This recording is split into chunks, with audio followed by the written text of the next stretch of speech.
Square Eyes. Square Eyes. Written by Karen Taylor. Illustrated by Gus Gordon. Chapter 1. Watching TV. Marcus Todd had square eyes. Well, he didn't really have square eyes. But he did spend all his time watching TV.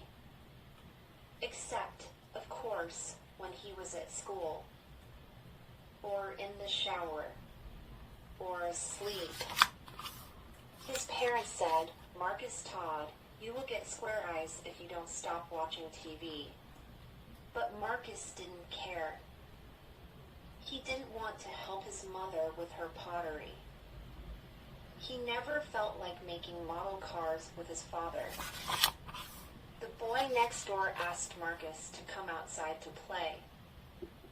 "No thanks," said Marcus. "Maybe later." That was what he always said. But there never was a later. The boy next door got tired of asking him. Chapter 2. Bang! Sizzle! Broken! One night, Marcus climbed out of bed and turned on the TV. He kept the sound down. He sat close to the TV screen. He watched his favorite show. The TV show was all about cooking. Creamy soups. Perfect pasta. Amazing cakes. Marcus thought the food on TV looked delicious. He wished his parents could cook food like that. They both cooked lots of chicken and boring vegetables. The next morning, Marcus had trouble getting out of bed. He had stayed up too late watching TV. His brain was too bleary for school. He even fell asleep at his desk. "Have you finished your worksheet, Marcus?" his teacher asked. "Half a cup of plain flour," Marcus mumbled. The class laughed. That afternoon, something terrible happened. Marcus Todd's TV broke. It went bang. Then sizzle. Then nothing. "M.O.M." Marcus yelled. His mother rushed into the room. Marcus pointed to the blank TV screen. "Oh dear," said his mother. "That's the end of that." She went back to her pottery. "Dad," yelled Marcus. His father saw the TV and shook his head. "Broken," he said. "Overworked."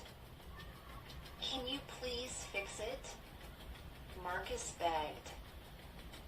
But his father had already left the room. "Great," said Marcus. "Now what am I going to do?" Marcus sat and watched the TV out of habit. He stared at the blank screen until he got bored. "I'm going to the park," he called to his mom as he went out the door. Chapter 3. A New Friend.